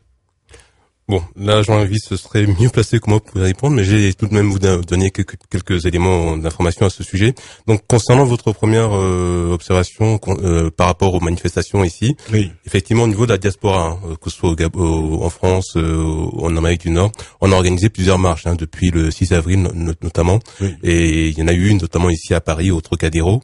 Et donc le but pour nous c'était de dénoncer ça. En fait, tout est parti d'un énième crime rituel au mois de mars de la jeune Astrid. C'était en quelque sorte la goutte d'eau qui a fait déborder le vase. Ça fait des années et des années que les Gabonais supportent cette situation, et là c'était proprement révoltant. Et comme un seul homme, aussi bien au niveau du Gabon que de la diaspora, on a dit stop, ça suffit, comme ça, stop au crime rituel. Et donc spontanément et très souvent sous, on va dire, la supervision de l'ALCR avec Monsieur Ebondo, on a donc organisé plusieurs manifestations. Alors, donc c'était aussi bien en termes de manifestations physiques, mais également au niveau des réseaux sociaux, il y a eu d'importantes opérations via Facebook notamment et via Twitter, et au point où d'autres organismes, d'autres groupes s'y sont intéressés. Se sont demandé mais qu'est-ce qui se passe au Gabon, et c'est ainsi que, à notre grande surprise, il y a le groupe Anonymous qui a pris fait et cause pour cette cause, excusez-moi pour la redondance, et donc qui a organisé plusieurs opérations de soutien pour dénoncer également à son niveau ce phénomène des crimes rituels. Voilà, donc pour vous donner un peu le cadre de le contexte. Voilà, écoutez, on continuera à en parler dans quelques instants. On va marquer une pause, c'est pour la publicité. On continue à parler de ce phénomène qui est finalement un phénomène affolant, mais en même temps plutôt silencieux, discret, parce qu'on n'en parle pas, c'est plutôt tabou. Et c'est vrai qu'on a abordé également cette émission avec beaucoup de délicatesse, parce que c'était pas évident en même temps de monter un plateau, de parler de ce phénomène qui doit surprendre plus d'un auditeur, parce qu'en fait on en parle peut-être au Gabon, on en parle peut-être dans certains pays, au Togo notamment, on évoquera tout à l'heure également ces crimes rituels au Togo, mais c'est vrai que le grand public n'est pas toujours informé de ce phénomène qui malheureusement touche quand même plusieurs familles, notamment au Gabon, des familles éprouvées bien entendu. On marque une pause, retour du grand débat dans 2 minutes, tout de suite. Le grand débat, 18h, 19h, avec Francis Laloupeau sur Africa numéro 1. Le phénomène des crimes rituels en Afrique, nous en parlons avec nos invités. Au téléphone avec nous depuis Libreville, Jean-Elvis Mbangondo, président de l'association de lutte contre les crimes rituels. Et avec nous ici en studio, Régis Osono, membre de la diaspora gabonaise, et tous nos amis sur facebook.com/le grand débat. Alors, Patrice Nsamé qui nous dit, au Gabon, c'est grave, dit-elle, les crimes sont liés aux gens qui cherchent et veulent le pouvoir, car tuer des innocents est un gage de réussite sociale promise par un marabout qui lui-même n'arrive pas à percer, dit Patrice Nsamé. Et Bernabé Sedoufé qui nous dit, que dit le gouvernement gabonais face à la recrudescence des crimes rituels? La justice gabonaise dispose-t-elle des moyens conséquents pour faire la lumière sur cette affaire qui ternit l'image du Gabon? Que peut-on dire de l'inaction, voire de l'oubli face à un supposé mutisme du pouvoir gabonais, dit Bernard Sedoufio, dont je lis le texte, la prose en direct. Dominique Yaba qui nous dit, en Côte d'Ivoire, les politiciens et toutes leurs cliques ont décidé de composer avec le diable. Ils déversent la merde, de leur estomac, dit-il. Je lis tout ça en direct, excusez-moi. Sur les jeunes filles moyennant de grosses sommes d'argent, cela rend ces hommes puissants, mais finit par causer la mort de ces filles. Pauvre Afrique, dit Dominique Yaba. Et nos auditeurs également qui nous appellent, on les prendra en direct dans quelques instants. Mais je reviens vers vous, Régis Osono, vous n'avez pas fini, donc votre exposé. Alors vous me dites, vous n'êtes pas qualifié peut-être, on posera la question à Jean-Félix Mbangondo pour nous expliquer ce que c'est que ces pièces détachées, à quoi ça sert. Oui, monsieur Mbangondo vous l'expliquera mieux, mais ce que je peux déjà vous dire, c'est que justement je reviens un peu en arrière par rapport à la terminologie crime rituel. Effectivement, ça peut être trompeur. Ça peut être trompeur parce que ça peut laisser entendre que il s'agit de crimes qui sont rattachés à des rites, à des cérémonies, voilà, à des traditions locales. Ce n'est pas du tout le cas. Hein. C'est-à-dire que ce qui se passe parfois, c'est qu'on habille ça sous la forme, en prenant prétexte de certaines traditions locales, mais qui, en fait, ces traditions-là ne reconnaissent pas du tout ces crimes-là. Notamment chez nous, il y a le bouti, il y a le koukoué, qui sont des rites locaux qui ne cautionnent pas du tout cela. Alors pourtant, alors tout à l'heure, Jean-Elvis Mbangondo évoquait un colloque de l'UNESCO qui s'est tenu en 2005 à Libreville. Tout à fait. Un colloque intitulé Causes et moyens de prévention des crimes rituels en Afrique centrale. Et dans les actes du colloque, on peut lire notamment ce propos de Banir Gaba Balit Boutsa, consultant auprès de l'UNESCO, qui dit ceci. Alors je cite, bien que toutes les sociétés initiatiques en Afrique centrale ne pratiquent pas le sacrifice humain, il en existe un certain nombre tels que le Buti, qui est l'une des sociétés initiatiques du Gabon ayant la stature d'une religion dans laquelle le sacrifice humain est considéré comme un des épisodes les plus importants de son événement fondateur. Fin de citation. Bref, les chercheurs qui ont participé à ce colloque tentaient justement tentaient d'expliquer ces crimes rituels par la tradition. Est-ce qu'on peut pas parler davantage de marabout escroc que de tradition? Enfin, c'est ce que vous dites un peu, hein. Mais clairement, parce que même les scientifiques se plantent là-dessus, en fait, se trompent totalement. Là, c'est du fantasme, je dirais. Ce qui a pu être trompeur, c'est que il y avait certaines pratiques qui étaient au moins très exceptionnelles, très particulières, que ce soit en Afrique ou même en Europe, où il pouvait avoir des cas d'anthropophagie. Ça existe partout dans le monde, ça existe à toutes les époques. Maintenant, il y a eu un fantasme qui a fait qu'on a généralisé ça en Afrique et on a systématisé ça dans le cas africain, mais à 99%, ça relève du pur fantasme. Non, clairement, on est dans une logique crapuleuse de féticheurs.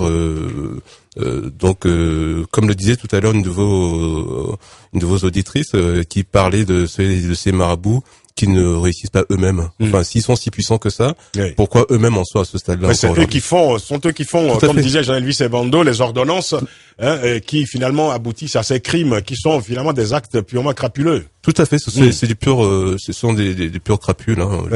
Et encore, je suis poli, parce que bon, je pense qu'on reviendra un peu plus tard sur ça, sur les causes profondes.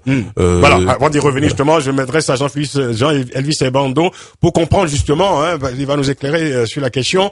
Est-ce que sont donc ces pièces détachées qu'on prélève sur les individus qui sont donc ainsi assassinés, et à quoi ça sert, Jean-Elvis? Alors, ça dépend des besoins du commanditaire qui est devant le marabout. Oui.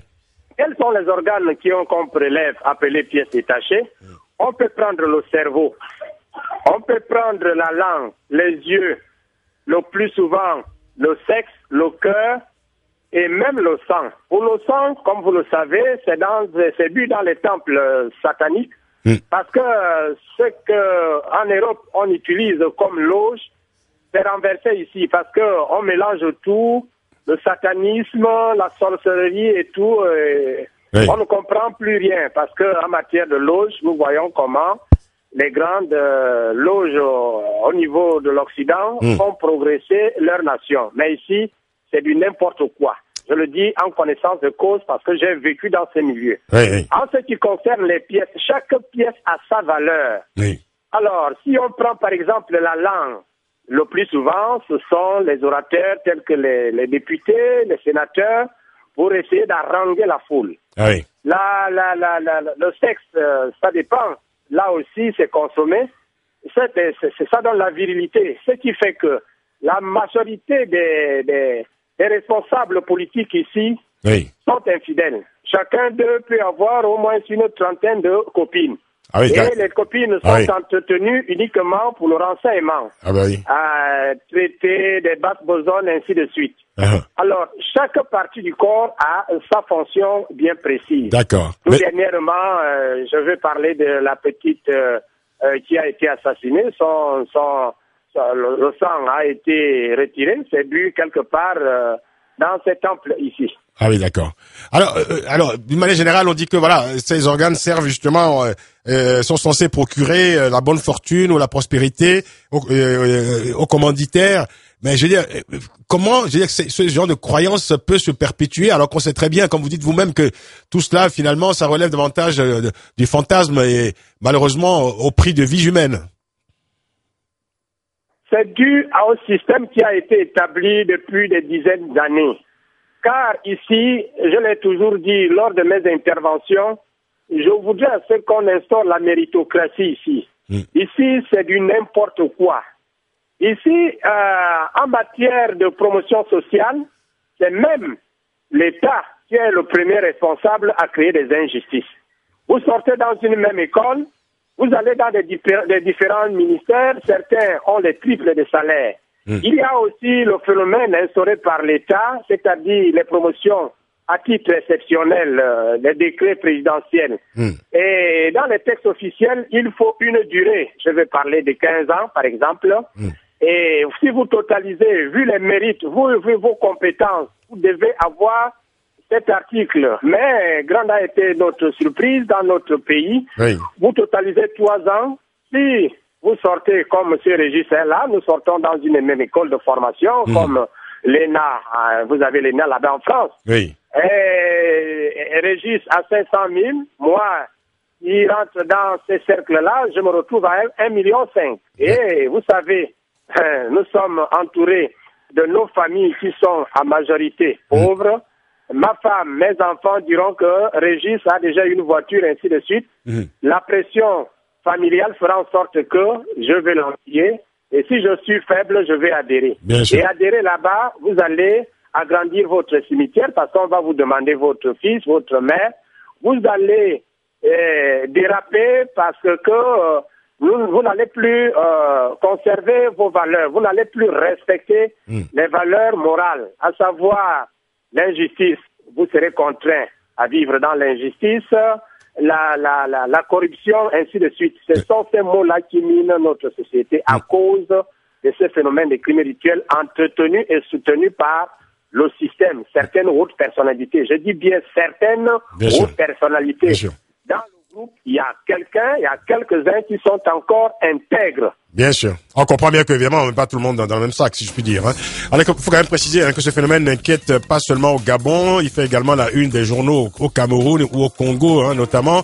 En octobre dernier, au Cameroun, 4 agents de la morgue de Douala ont été révoqués après avoir été surpris en train d'ouvrir le ventre d'un mort. Alors, auparavant, il lui avait coupé les cheveux et les ongles, etc. Et puis, le phénomène inquiète aussi au Togo.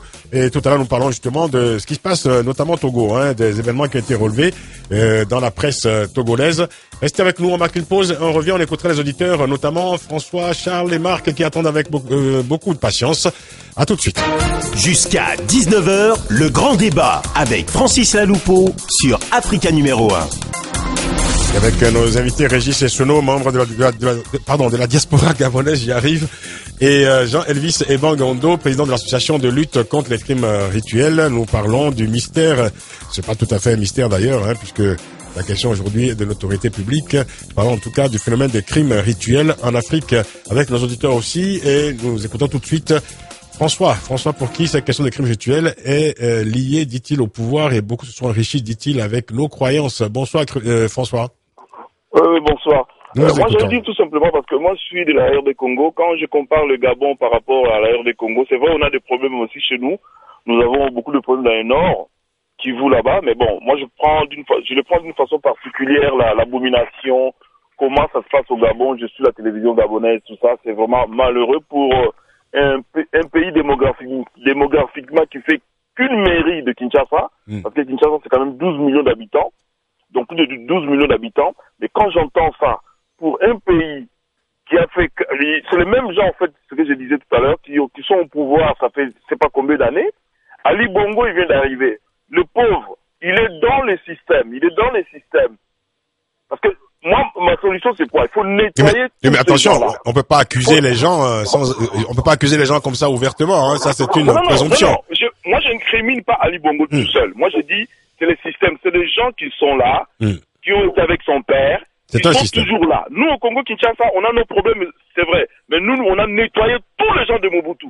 Alors, ceux qui méritent, ils peuvent revenir. Comment avez-vous fait, justement? Comment ça s'est fait? Au Gabon. Comment ça s'est fait?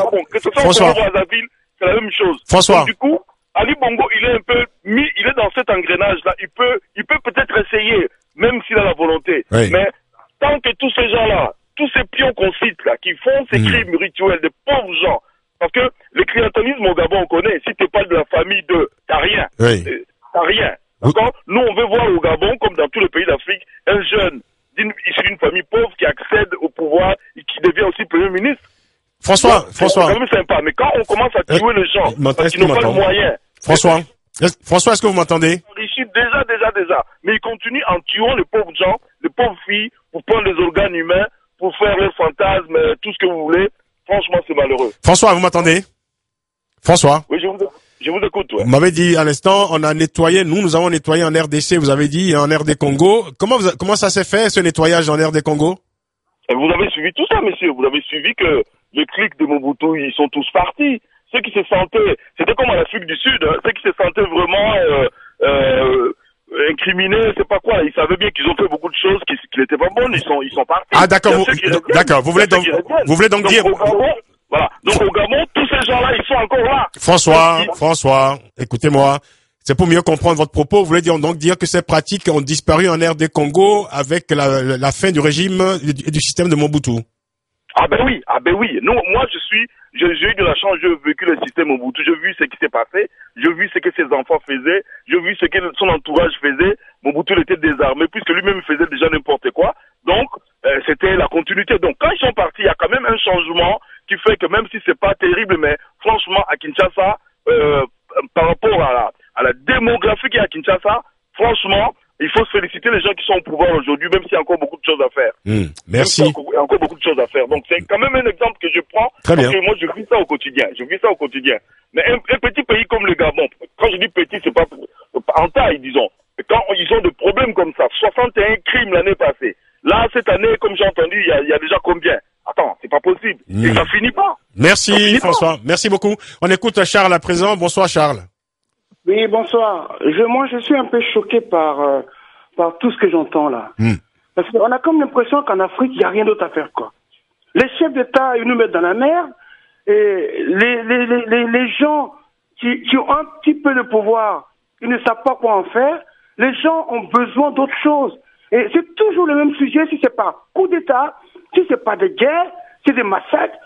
Ça va s'arrêter quand? Parce que il y a pas. Moi, je pense que vous aussi les journalistes, invitez aussi d'autres personnes, d'autres sujets, parce qu'il y a beaucoup de jeunes Africains qui ont beaucoup percé, qui sont des grands ingénieurs. Mais nous en parlons aussi, Charles. Parlons d'autres sujets. Mais nous en parlons aussi d'autres sujets, Charles. Vraiment, on est fatigué de toujours ces mêmes sujets. C'est toujours pareil. Oui, c'est un sujet qui préoccupe beaucoup les gens en Afrique, c'est normal. excusez-moi, les différents pays d'Afrique ont fini 50 ans d'indépendance, ils ont rien foutu, et c'est toujours encore les mêmes sujets. Il faut qu'on arrête.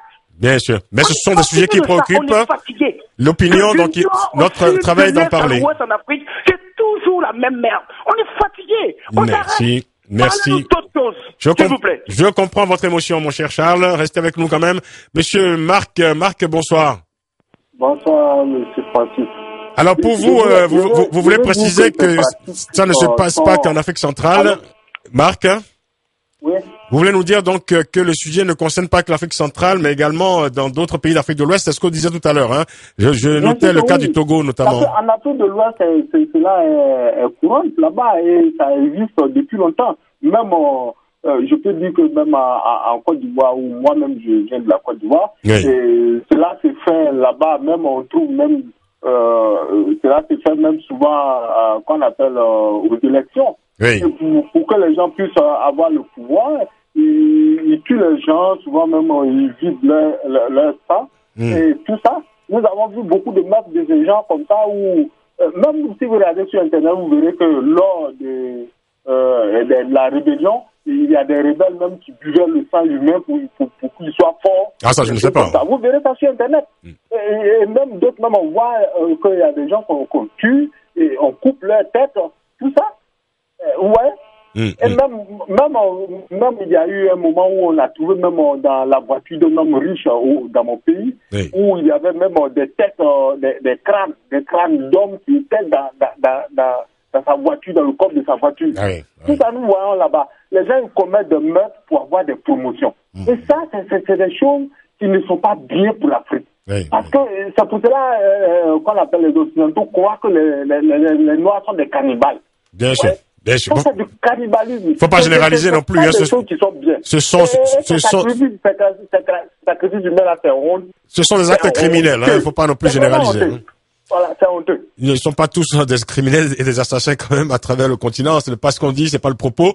Le propos est de dénoncer, c'est ce que nous faisons de toute façon, c'est ce que font les associations comme celles que nous invitons ici, de dénoncer des actes qui sont des actes crapuleux et criminels, forcément criminels. Jean-Elvis Mbangdo, vous êtes avec nous?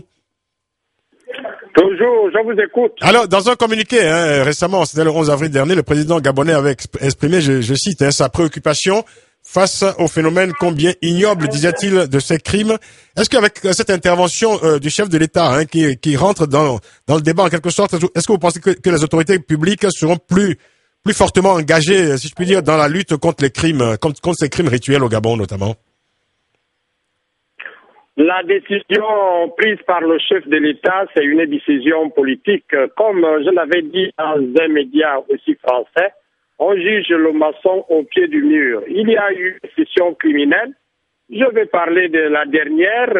Parmi les cas cités, il n'y a jamais eu des cas qu'on parle uniquement des crimes rituels. Oui. Alors donc, c'est là où je ne sais pas de qui se moque-t-on, nous, victimes ou bien du chef de l'État.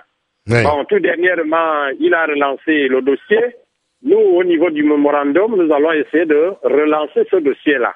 Parce que, comme vous le savez, on peut organiser des sessions criminelles et écarter ces dossiers-là.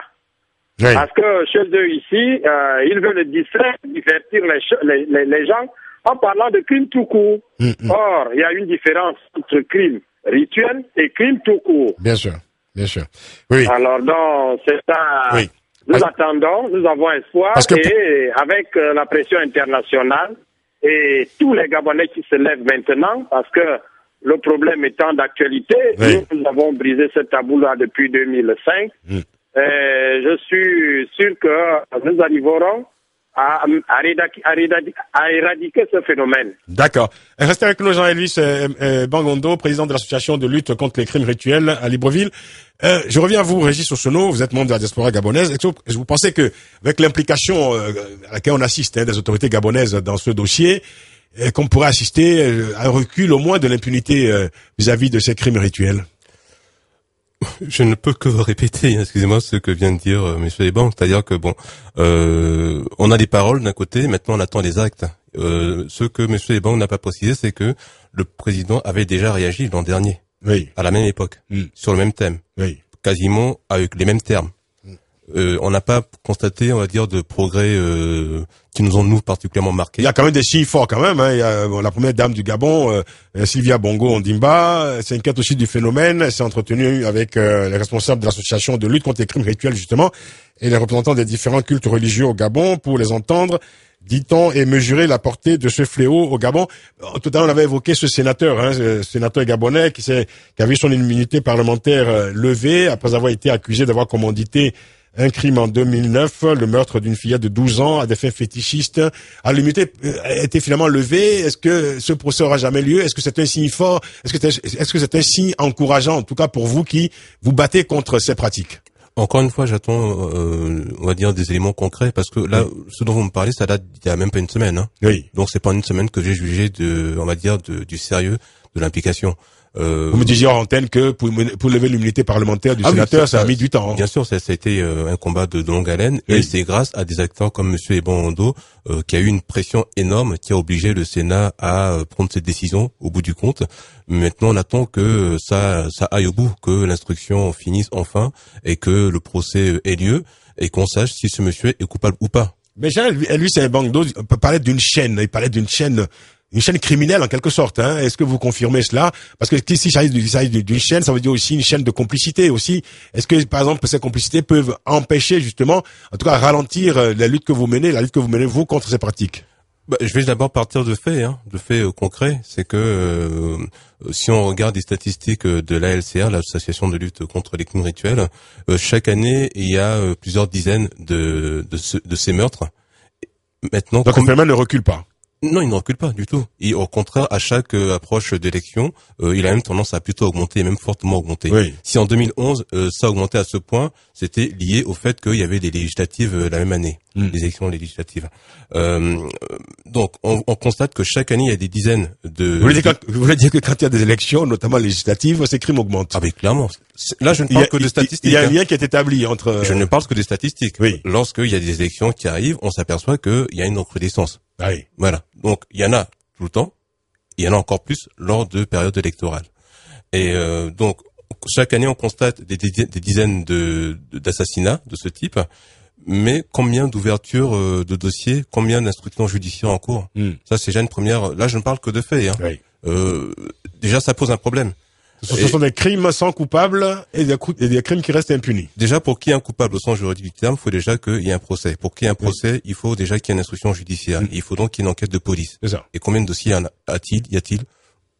Ça, c'est la première question. Donc on découvre des meurtres, mais il n'y a pas d'auteur. Les auteurs ne sont pas recherchés. En tout cas, il n'y a pas d'auteur identifié. En tout cas, je ne suis pas au courant qu'il y a chaque année des dizaines de dossiers ouverts à ce sujet. Jean-Elvis Bongo, est-ce que vous pouvez nous confirmer aussi ce qui se dit de plus en plus, un trafic justement de ces pièces détachées, de ces organes humains dans la sous-région? On parle d'une filière notamment entre le Gabon et le Cameroun. Bon, on parlait des filières. Bon, à ma connaissance... ces réseaux-là travaillent uniquement ici. Parler des filières, c'est-à-dire les réseaux qui partent de Libreville, disons du Gabon à l'extérieur du pays, oui. Je n'en connais pas. Dit-on, ça existe, mais nous n'avons pas encore pensé à mener des enquêtes là-dessus. Je voudrais revenir sur... rapidement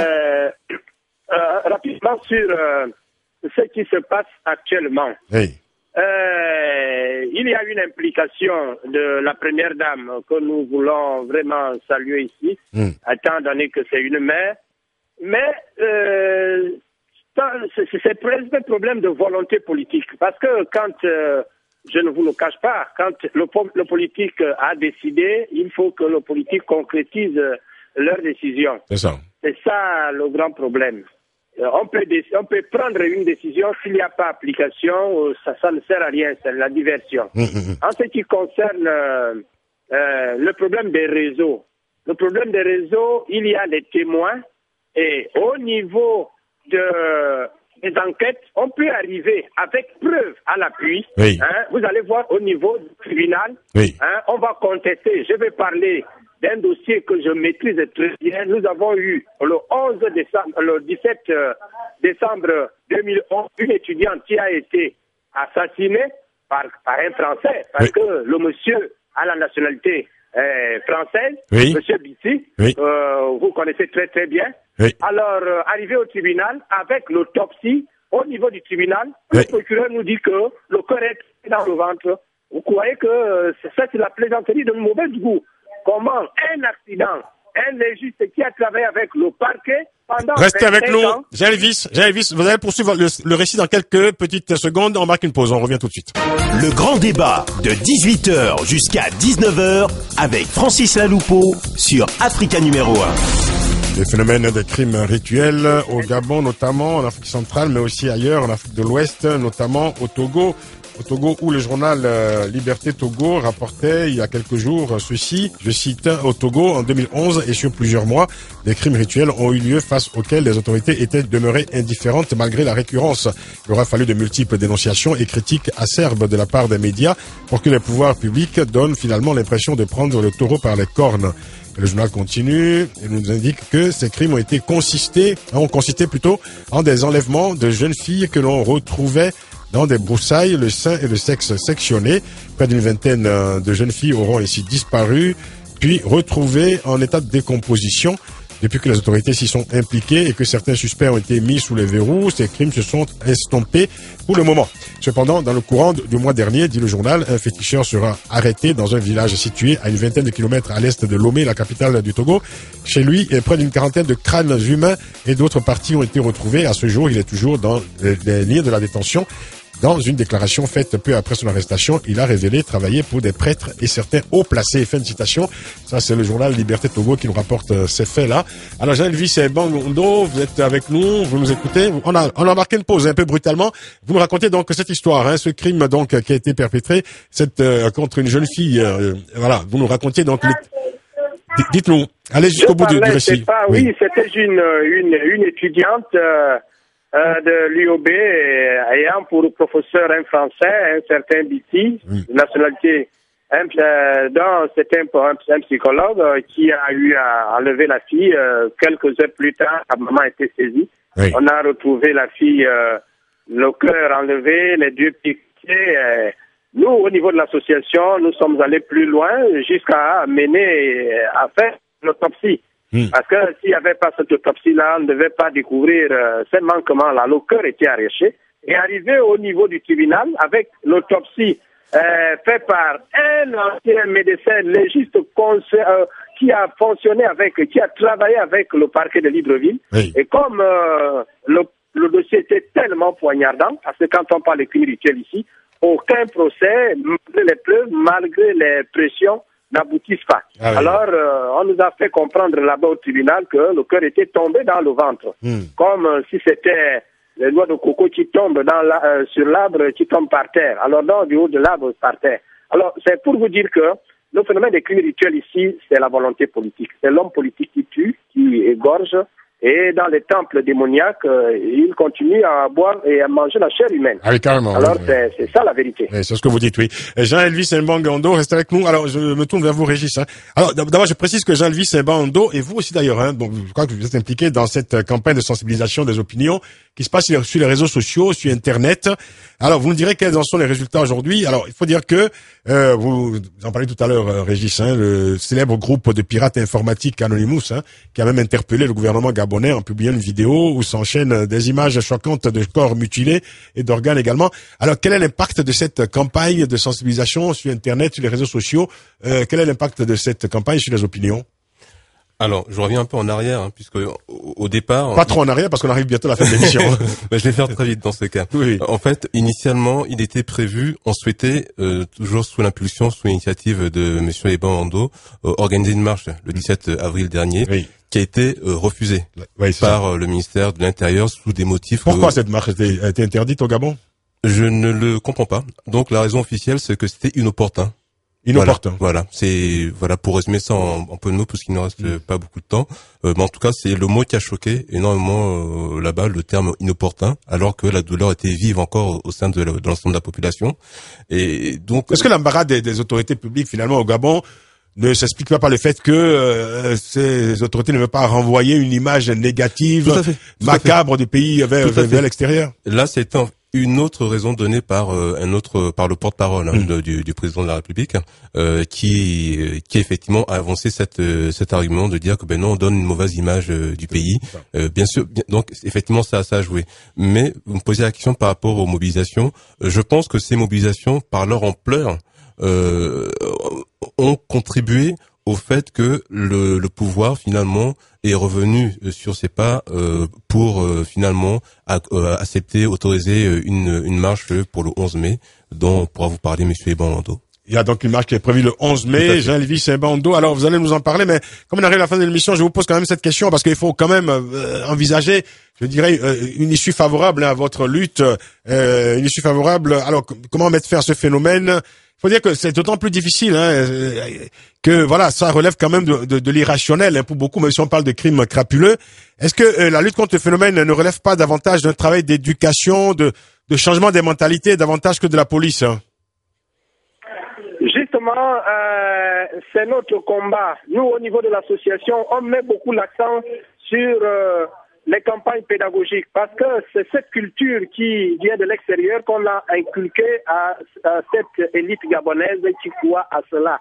Et la nouvelle génération qui nous suit actuellement, parce que nous sommes en train de mener ces campagnes dans des établissements scolaires et universitaires, nous sommes en train d'encadrer certains étudiants et publier des ouvrages dans ce sens-là. Et nous avons espoir, parce que tout le monde s'éveille et étant chrétien, je sais que l'amour du prochain, ça existe, il faut craindre le Seigneur. Et le dernier point, c'est que la prise en compte de ce dossier par les autorités actuellement, parce que la première dame veut s'impliquer. Nous l'avons déjà saisi, nous l'avons saisi officiellement pour qu'elle s'implique. Son mari a parlé, n'a pas eu de fruits, parce que je vais prendre rien que cette année, du 1er janvier jusqu'à présent, on totalise 20 cas impunis et qu'une rituelle. Tout dernièrement, c'était un militaire non loin de Libreville, à quelques kilomètres de Libreville, qui a été assassiné, on a coupé la tête, ainsi de suite. Alors, je voudrais profiter pour lancer un message à tous les Africains d'abandonner ces raccourcis. J'entends par raccourcis ces méthodes de cette culture qui n'honorent pas la dignité humaine et que nous devons respecter les semblables, de mettre l'accent sur la méritocratie à travers le travail, à travers l'effort personnel. Et nous allons développer notre continent. Alors un mot sur cette marche, le 11 mai prochain, donc à Libreville. En conclusion, le 11 mars prochain, nous serons là et nous sollicitons tous les Gabonais le 11 mai, je m'excuse. Nous sollicitons des personnes de bonne foi d'adhérer à cette marche historique parce que ça va regrouper les confessions religieuses, l'association ainsi que la fondation Sylvia Bongo. Alors que certains compatriotes ne prennent pas comme disent que c'est déjà affaire politique. Écoutez, lorsque l'ambassade de France, l'ambassade des États-Unis nous soutient, lorsque les églises nous soutiennent, mais bon, je ne comprends pas pourquoi ces déviations, ces comportements qui n'ont pas de sens. L'opposition veut nous financer pour les marches et qu'ils le fassent ouvertement. Nous sommes là, on reçoit tout le monde, on travaille avec tout le monde, même là-bas en France. J'ai été reçu par la droite française, j'ai été reçu par la gauche française. Nous sommes des centristes, nous devons mener une lutte qui concerne le sens des valeurs, les valeurs morales, pour faire avancer notre nation. Nous ne voulons pas ces histoires de coloration politique-là. Nous acceptons tout le monde pourvu que nous ayons une même vision, c'est-à-dire l'amour du prochain, respecter la dignité humaine. Le droit à la vie, c'est notre combat. Votre message va donc au-delà des frontières du Gabon, manifestement. Justement, c'est ça. Merci beaucoup Jean-Elvis Ebangando. Vous êtes président de l'association de lutte contre les crimes rituels. Vous étiez au téléphone avec nous depuis Libreville. Merci infiniment d'avoir contribué à mieux comprendre ce phénomène. Merci d'avoir participé à ce grand débat et bonne soirée à vous à Libreville. C'est moi qui vous remercie. Merci à vous. On est à la fin de l'émission. Régis Essono, alors vous êtes ici à Paris, vous n'allez pas marcher le 11 mai. Si. Ah, vous allez à Libreville pour marcher? Non. C'est une marche internationale? Non, bon. Mais non, disons que d'autres marches sont également prévues dans la diaspora. Oui. Le but, c'est qu'on soit vraiment en communion, mais après, ça, sur les détails, ça demande, on va dire, de regarder ça. Non, mais concrètement, ça veut dire que la diaspora gabonaise ici, également à Paris, notamment, va organiser une marche le 11 mai? Alors, d'une manière ou d'une autre, les diasporas gabonaises, de toute façon, seront en soutien de la lutte contre les crimes rituels, d'une manière ou d'une autre. Et moi, je voulais également revenir sur le fait... Rapidement. Très rapidement, en 30 secondes. Vous posiez la question de savoir comment lutter. Et à court terme, il y a la question policière judiciaire. Ça, c'est imparable. D'accord. Mais à moyen long terme, il y a la question de la méritocratie, de la lutte contre la pauvreté et pour une gouvernance. Parce que ce sont ces trois éléments-là qui sont le soubassement de ces pratiques. Merci beaucoup. Merci infiniment. Merci Régis Osono, vous êtes membre de la diaspora gabonaise. Merci à tous ceux qui ont participé à cette émission, à tous ceux qui nous ont aidés à la faire, à la réaliser, à la rendre possible. Merci à toute l'équipe du Grand Débat. Merci à Stéphanie Hartmann qui a préparé cette émission. Merci à Hicham Amouali qui l'a réalisé. Rendez-vous demain pour une nouvelle édition du Grand Débat. Dans quelques instants, l'un point sur l'actualité préparé par nos partenaires de BBC Afrique. Ce point sur l'actualité sera présenté par Nathalie Wakam.